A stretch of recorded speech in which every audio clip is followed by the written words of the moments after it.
Welcome to the Visa Mo, Sagot Ko, ang kauna-unahang lingguhang talakayan ng mga bagong balita at batas ukol sa Australian Migration Law and Process. Tuwing Miyerkules 6 to 6:30 ng gabi mula sa Auspac Visa. Auspac Visa is a trusted Australian migration agency for Filipinos all over the world. Auspac Visa is the home for all Filipino professionals, skilled workers, partners, families, students, graduates, and trainees who want to visit, live, work, and permanently stay in Australia. Makipanayam dito sa Visa Mo, Sagot Ko, ang kalahating oras na talakayan ng mga balita, batas, proseso, at mga isyung tungkol sa pag-a-apply ng Australian visa.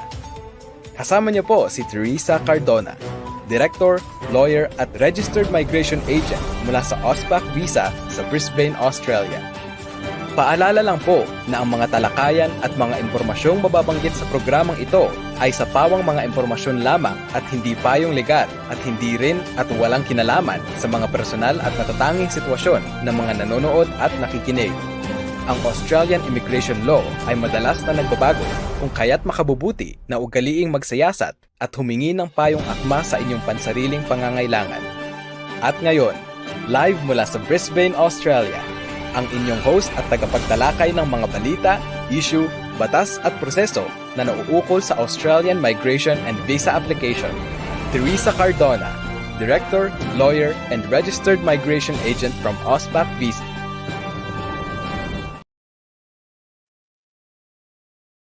Hello, good evening everyone. Magandang hapon po ulit sa inyong lahat. It's Wednesday. Once again, Visa Mo, Sagot Ko. Hatid po sa inyo ng Auspac Visa. So sa ating mga followers, sa ating mga likers, at sa ating mga questionnaires, no? Post your questions now because that's all we're going to do today. So question and answer tayo ngayon. And we'll probably just discuss a little bit about updates and what we do. And then I will jump straight away with your questions. Pero bago yan, bumati kayo kung nasaan kayo para naman alam namin kung nasaan kayo. Siguro yung mga nasa ibang lugar, kagaya last week, no? Marami tayong mga viewers last week from other parts of the world, no? Merong taga-America last week. And meron ding taga Middle East last week. And of course, yung ating ika nga ay baluarte ay nandun karamihan sa Brisbane. Pero last week, there were also a lot of followers coming from New South Wales. So maraming salamat. And ang Western Australia are also becoming big din sa grupo natin. Ano? So thank you very much. And also, again, I'd like to remind everyone that we have, Facebook page. You can follow us. You can follow our updates. You can follow our marketing shots here and there. And then you can also follow us in TikTok. So I've met some clients who actually found us in TikTok. So nakakatuwa naman. And these are from New Zealand. So nakakatuwa at they found me through TikTok and also yung ating YouTube channel. Please follow that because we are putting more content there. It's more on instructional videos on what to do and what not to do. So all of those are all coming in the next few days. So we're still doing a lot of things here. We're still trying to give you the updates and in the way we do, syempre nag-explain po kami kung ano yung mga karapat-dapat na gawin nyo. At yung dapat nyong malaman at dapat nyo ring maiwasan para maiwasan ng scam para sa Australian visa applications. Okay, anyway, good evening daw from J. Andrew Prangan. And syempre may tanong si Charles Nosnard. I hope I am pronouncing the names right. And then I can see some more questions coming in from all our audience today. Pero I'd like to answer some common questions that are coming our way on a daily basis, no? Para malinaw lang. Unang-una, may mga nagtatanong sa amin, Ma'am, do you offer free consultation? Okay, yun yung unang-una pagka, ma'am, pwedeng magtanong, pwedeng mag-inquire, and pwedeng magganyan. And then meron po bang free consultation? Now, unfortunately, we don't give free consultations. This is the reason why we have live every Wednesday to entertain questions na ang nature ay general, no? Hindi specific. The reason why we can't give free consultation is because we value the consultation. And I'm sure dun sa mga feedbacks na makukuha nyo sa mga consultations namin, they are all very happy because it's valuable. Whether you're going to get us as your migration agent or lawyer, you can still use those information that you can get from the consultation. We're not we're not pushy with people to get our full services. No, the intention of the consultation is for us to be able to get more information from you, find out your circumstances so that we can offer solutions to your problem. And when we say solutions, those are appropriate solutions. Hindi lang yung dahil gusto magbenta sa inyo ng course o dahil yun yung madali o dahil pwedeng malusutan or whatever. We don't work that way. No, we give appropriate advice based on Australian immigration law and of course based on our long experience and expertise. Ano? So kaya we cannot give free consultation because the consultation is 40 minutes in each session. Now with that 40 minutes, there's a lot in it. Now, well, obviously, you will also need to realize na kung 45 minutes in every consultation, meron lang po kaming 8 hours a day to work. And sometimes I do 12 to 15 hours a day working. So makikita nyo, para naman kung lahat ng free at ako lahat yung gagawa ng mga free consultations, we won't be able to sustain what we're doing. Baka wala na kami ngayon dito. Okay, so unfortunately, no free consultation. We don't offer free consultation. What we can offer you is free question and answer here. Watch us, Visa Mo Sagot Ko. And sometimes we do announce free conferences. We do announce free webinars. We do announce free workshops and all those things. So kung kailangan nyo at talagang walang pambayad, those are the ways that you can get in touch with us for free. And those are all announced. You will know them once we conduct all those things. Okay? Now, second question, do we have to book a consultation to get answers to our questions? Yes, you do have to book for a consultation. Pero kung ang mga questions nyo, kagaya lang ng mga nag-a-appear ngayon dito sa Visa Mo Sagot Ko, I do answer them. And I'm sure it's helping a lot of people. Pero kapag ka merong crucial and critical aspects of your visa application and very, very specific yung mga tanong, we cannot answer them. Mainly because we have to know the circumstances. We are very responsible practitioners, meaning to say, we don't just give answers without knowing the circumstances. Kasi baka magkamali po kami, baka mamaya sagot kami ng sagot, meron palang mga complications on the other side at meron din palang involved pang ibang bagay na pwedeng mag-change yung course or pathway para sa immigration. So that's why we wanted people to have a consultation with us so that I can see more clearly kung ano at gaano kalawak yung bagay that we are dealing with. Okay? Now, our only promise and our only guarantee is if you're not happy with the outcome of the consultation, you can just email us, tell us that, look, I'm not happy, can I get my money back? And you will get it. Walang tanong. Yun lang yung promise na pwede namin ibigay. And then third common question that we are receiving from our followers is, are you hiring workers for Australia? No, we are not hiring workers for Australia because we are not a recruitment agency. We are a migration law firm. We are a migration consultancy office, meaning to say our business is about visa application, visa processing, giving advice on your pathway and options. And if you happen to have a refused application, cancel visa, and all those things, we can represent you to a migration tribunal. We can make an appeal on your behalf. We can also make a legal submission for your ministerial intervention cases and even go with you to the federal court. So we're not hiring workers. That's not our job. If you want to be hired to work in Australia, there are so many recruitment agencies in the Philippines that are POEA registered. You can go to them. So usually may mga job order yan na nakapublish. You have to go with them. But practice due diligence. No, make a research whether they are legitimate or not. And then you will find yourself na meron talaga silang sistema para sa pagre-recruit ng kanilang mga empleyado. Ngayon, kung halimbawa sa mga company na tapos na nilang i-recruit yung mga gusto nilang maging empleyado, that's when we come in because companies are also hiring us to do the visa applications and processing for those already hired. Okay, hindi po kami sumasama sa recruitment kasi bawal po sa Philippines yan and bawal din syempre sa Australia to be recruiting when we are not a recruitment agency. Okay, now how to get a job in Australia is another common question.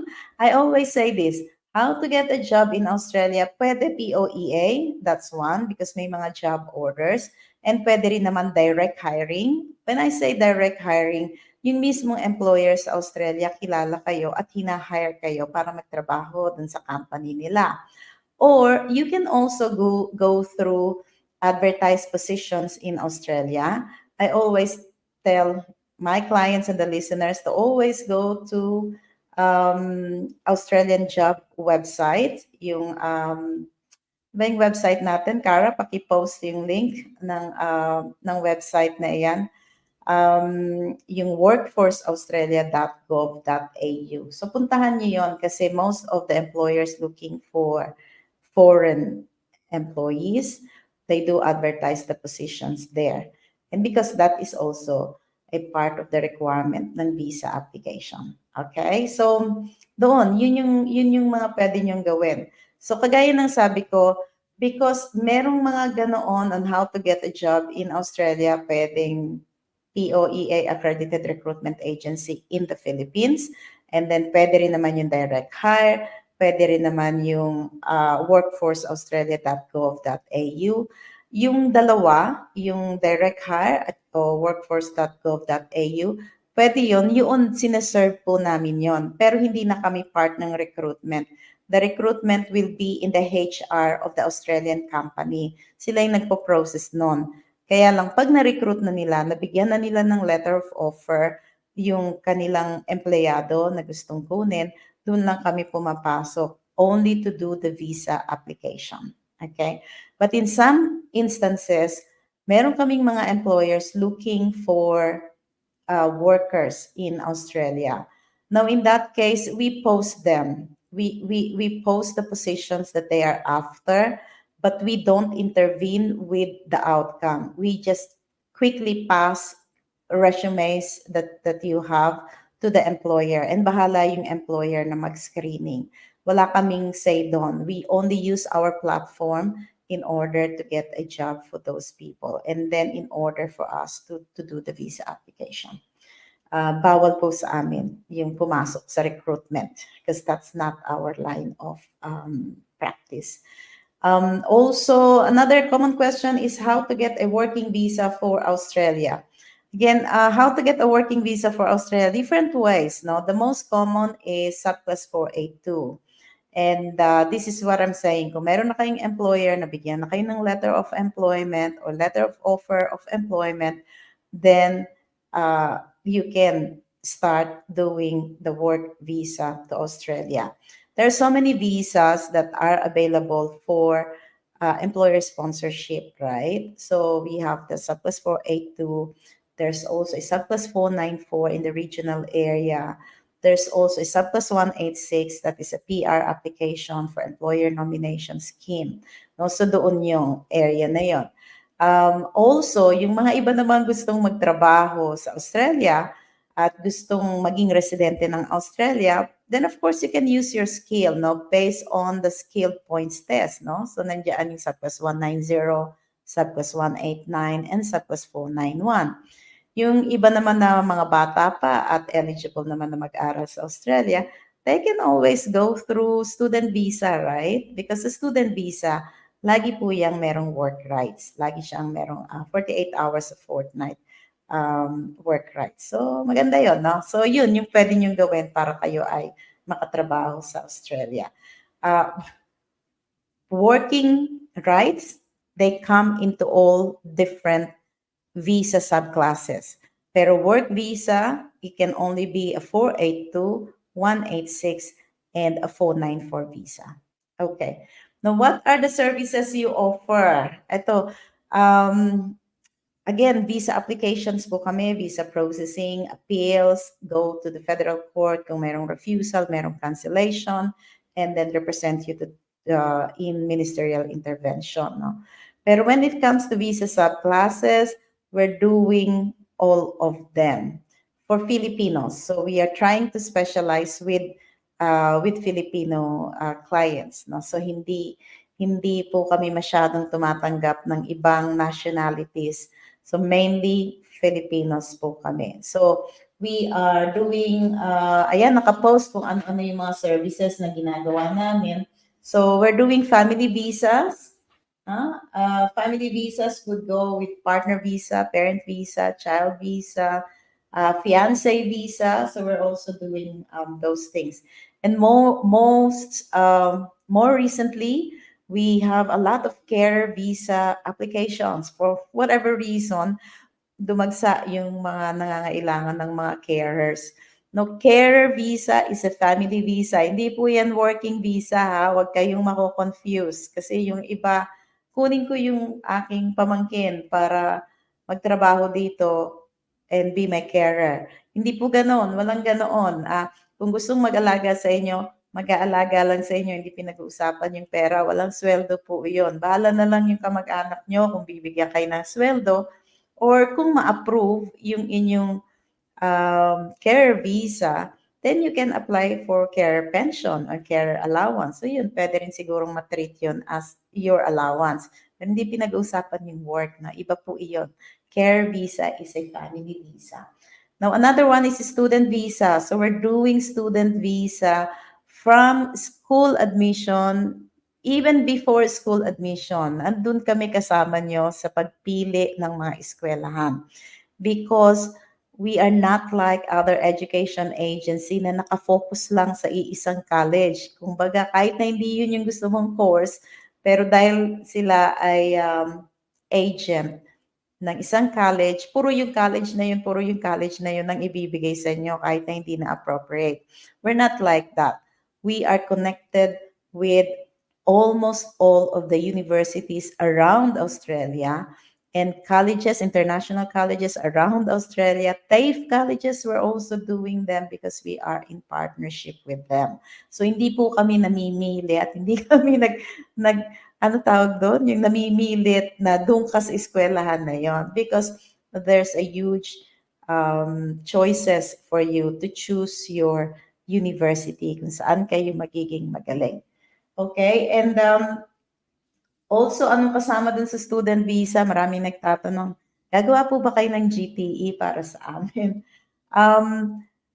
We don't write the GTE per se because we need your input. We cannot help you with your GTE kung wala kayong input. So what we do is we give you a questionnaire. We interview our clients on how they're going to articulate their circumstances in their home country and then the possible circumstances in Australia, the value of the course to their professional life and the immigration history and all those things. So we try to draw out everything that we can draw out and then put them all together for your GTE so that we are confident that your GTE is a strong GTE because we are able to capture all the things that you need to present to the immigration. Okay? Now, application, admission sa mga eskwelahan, yes, we do that as well. So, pretty much, you have to think of your course, you have to research about the course, you have to research about the university and all those things. No, with our guidance. So yun yung kailangan yung gawin.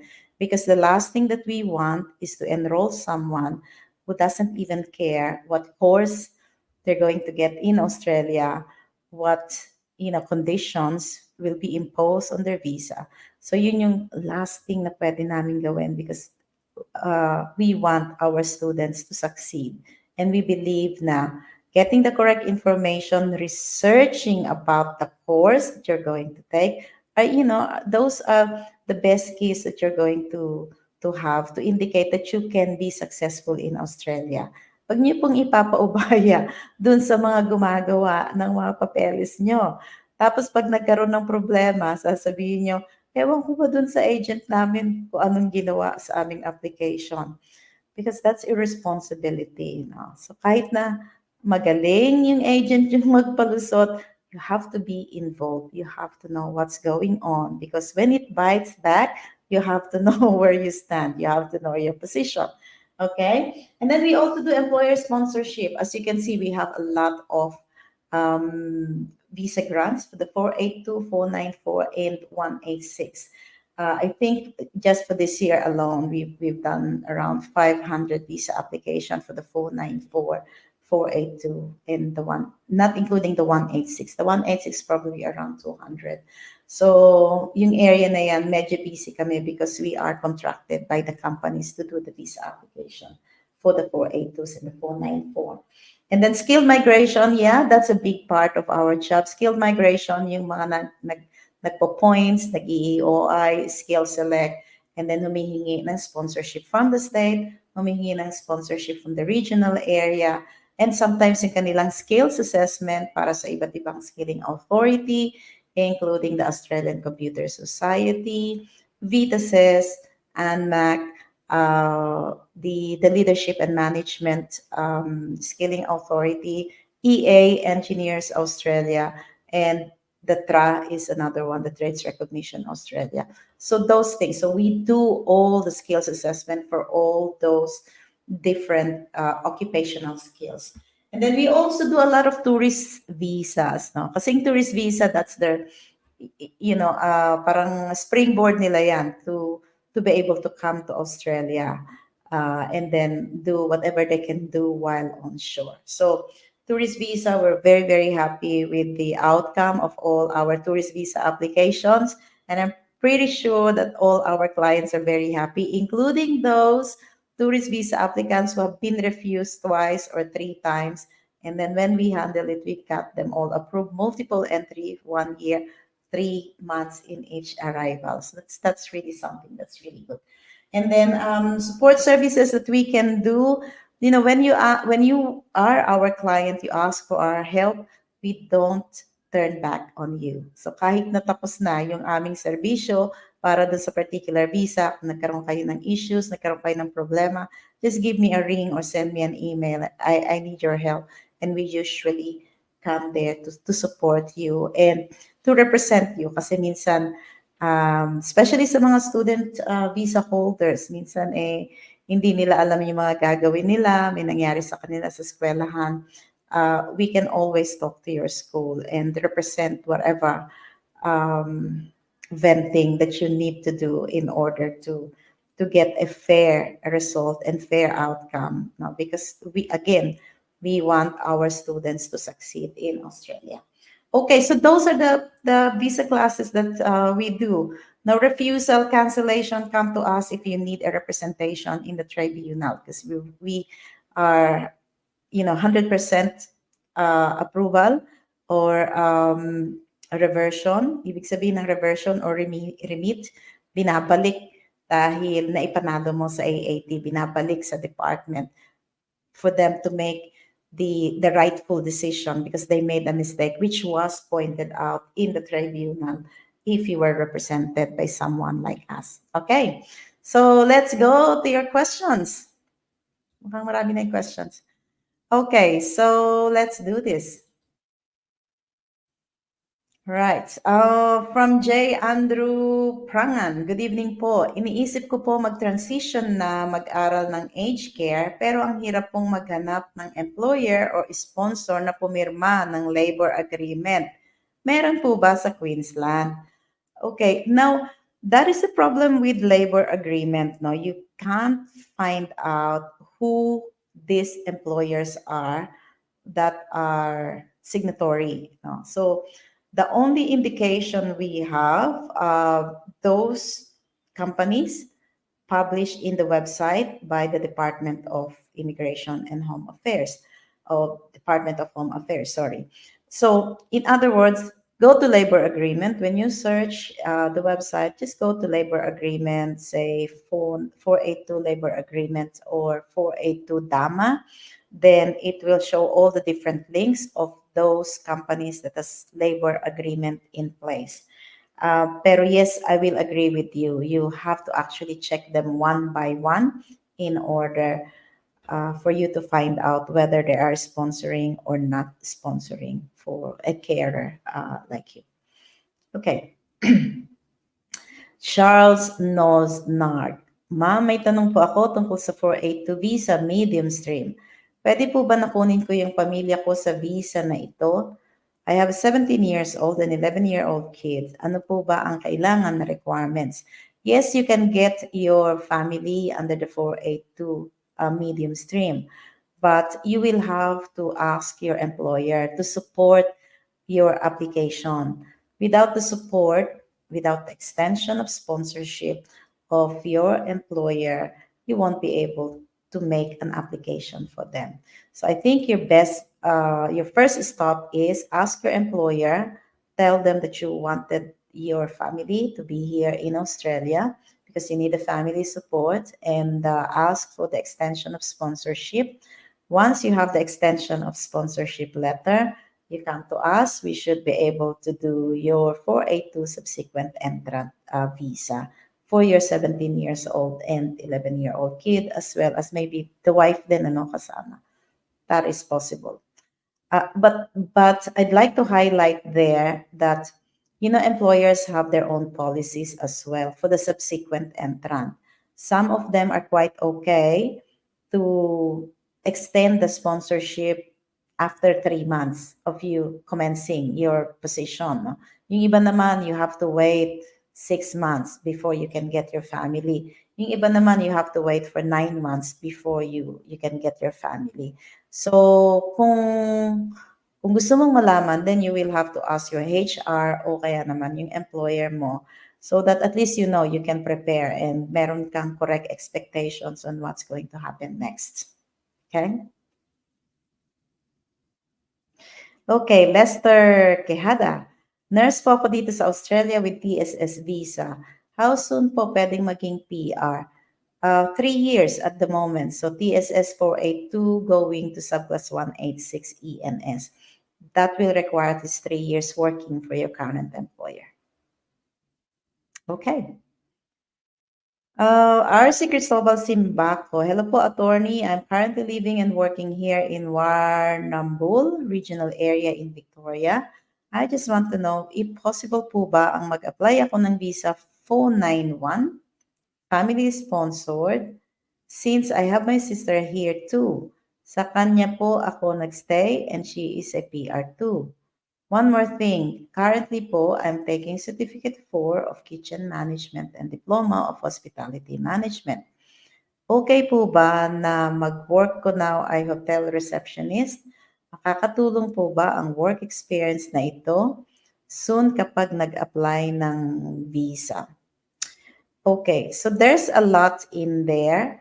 We're going to start with the course that you are taking up on whether or not it's eligible to apply for first 485 and whether or not it's eligible to apply for skills assessment for the purposes of your SAPCAS 491, the family sponsored visa, and whether or not your relative is eligible to sponsor you given that they are in the regional area.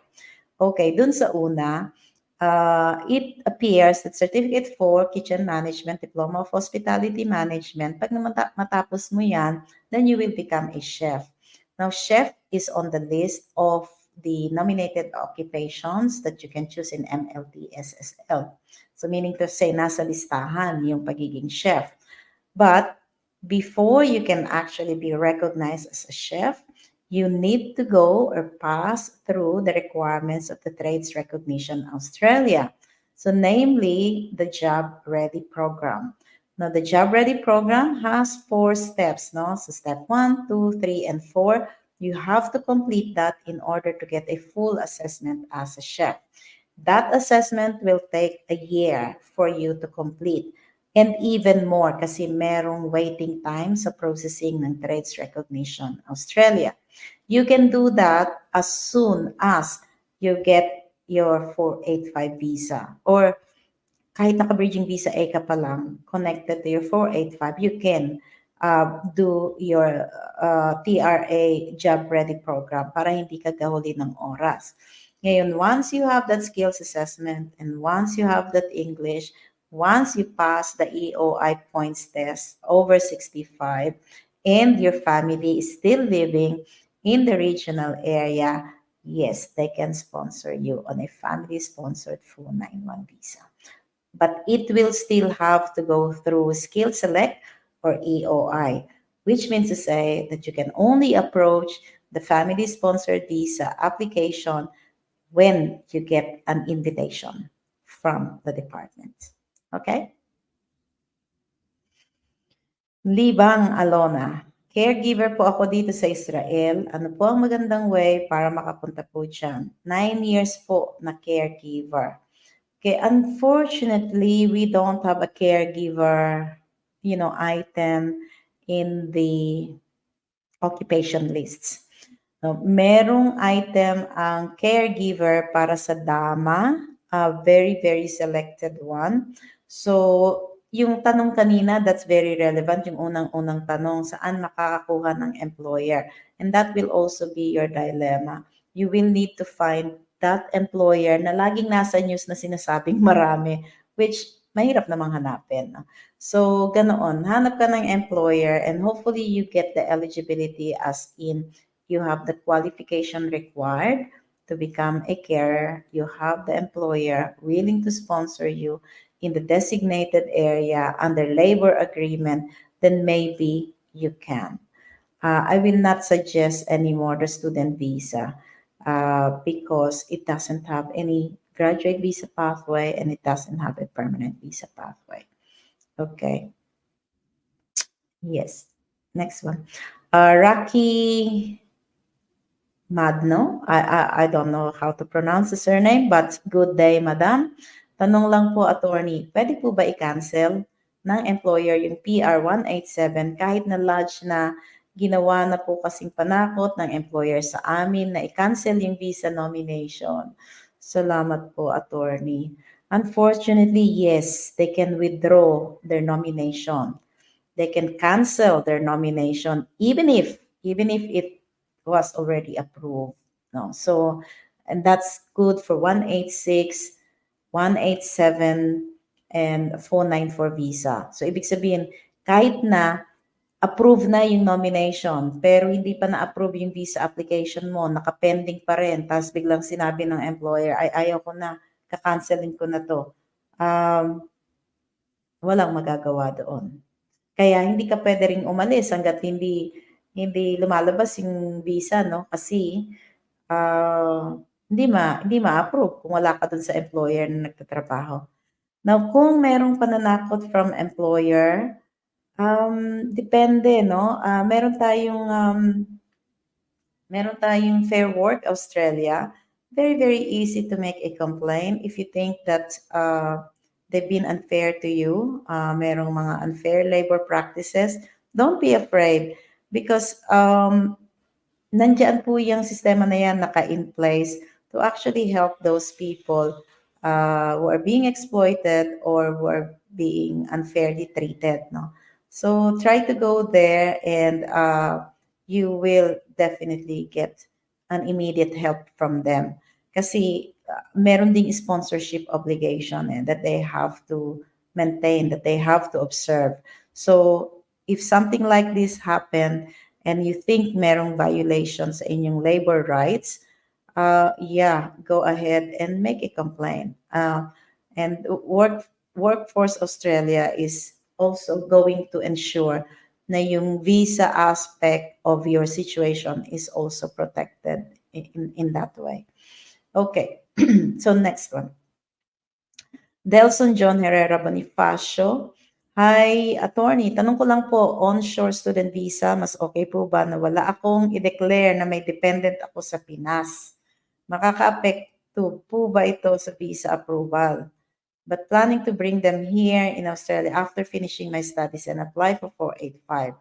Okay, if you're not, alam nyo, ang basic principle po sa pag-apply sa Australia is full declaration because you don't know where it's going to bite back. You don't know when it's going to bite back. At pag nangyari yon, mas magastos at baka lahat pa ng pinaghirapan mo ay mawala.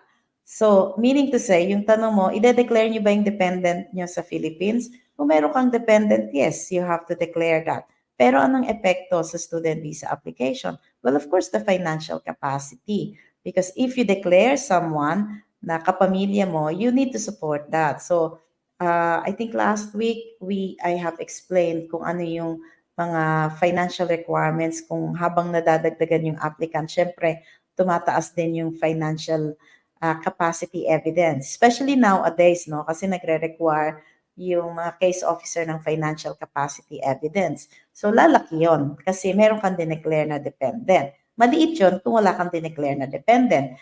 Pero kailan mo i-declare yung dependent? Kapag meron ka ng 485 o in the future, ano ngayon yung sasabihin mo sa immigration? Nakalimutan mong may anak ka? Hindi gano'n, no? Because the treatment of the immigration is different. Hindi ka naman pagagalitan ng immigration kasi kulang yung pera mo o naaprubahan yung student visa mo. Immigration will have the power to refuse or cancel your visa because of non-disclosure. Because non-disclosure is a character and integrity check. So kung nagsinungaling ka, it's not about the money anymore. It's not about anything else, but it's about your integrity. It's about your character.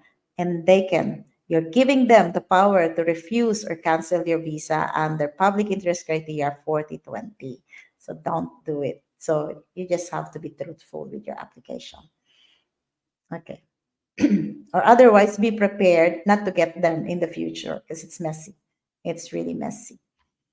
Okay. Chloe. Hello po, attorney. Naka 482 po ang husband ko. If ever po ba na naka 6 months to 1 year na po siya sa Australian employer niya, pwede na po ba siyang mag-apply ng 189190? Ang TRA skills assessment po niya na ginamit sa 482, pwede po ba yun magamit as document for 189190? Okay, so kung siya ay naka 482, there's nothing stopping him to go to 189190 under skill select. That's fine.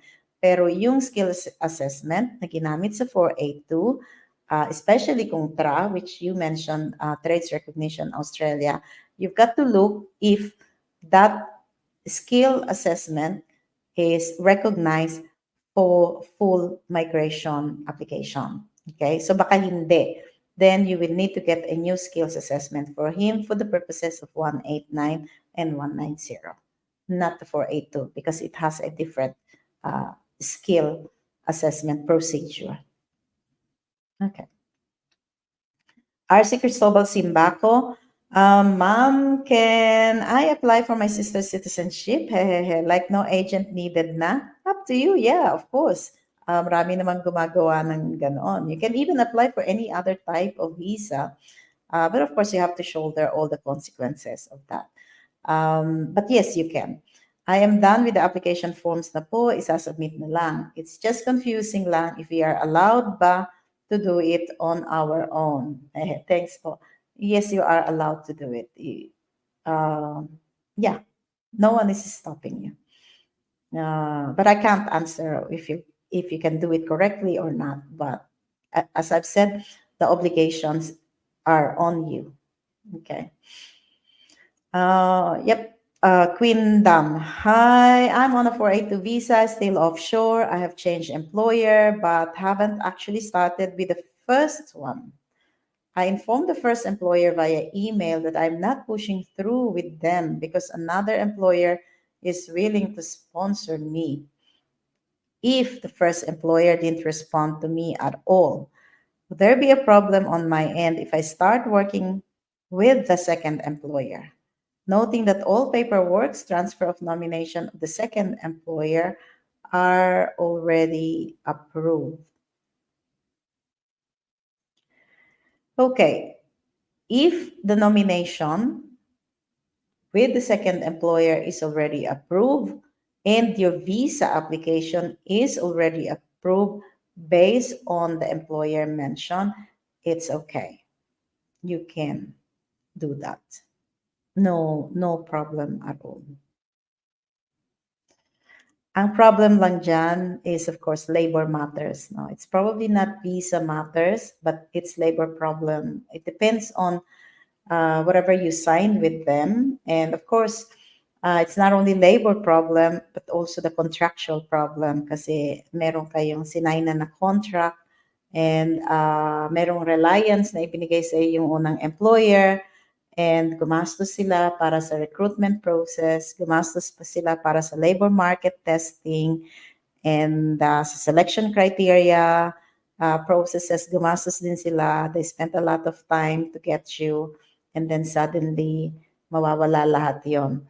And also remember that when they lodge the application, nomination application for you, they also spent a lot of money for the Skilling Australia funds, yung SAF o yung SAF levy, no? So malaki yun. I don't know how your employer is going to treat the entire situation. So it's not a visa matter anymore because at the end of the day, visa is the domain of the Department of Home Affairs. Now, labor and contractual issues, that will be a different area. So I'm not so sure how it's going to play out. But in your question, whether you can move to your second when the nomination was already approved, yes, of course you can. And Longsod Ferrari, and how long the processing time for a two subsequent entrant, ma'am? It can go from 28 days to around about 3 months. Now, 4 months is probably too long for the subsequent one.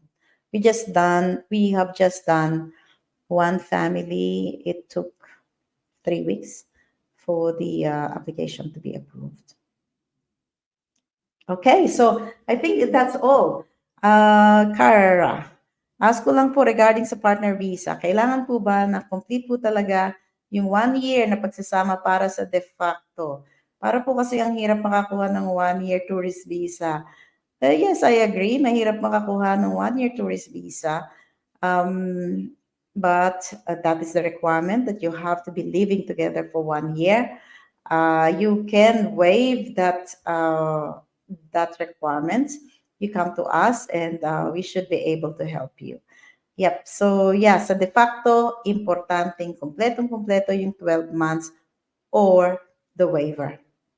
Okay? And if you need our help, come to us and we're going to help you. Okay. So I think that's it for everyone. So again, maraming salamat po. For next week, we are going to have a guest speaker from the Vocational Careers Institute. He's going to explain the courses that they are offering, but also at the same time, we'll offer scholarship to those who want to come to Australia para kumuha ng vocational course.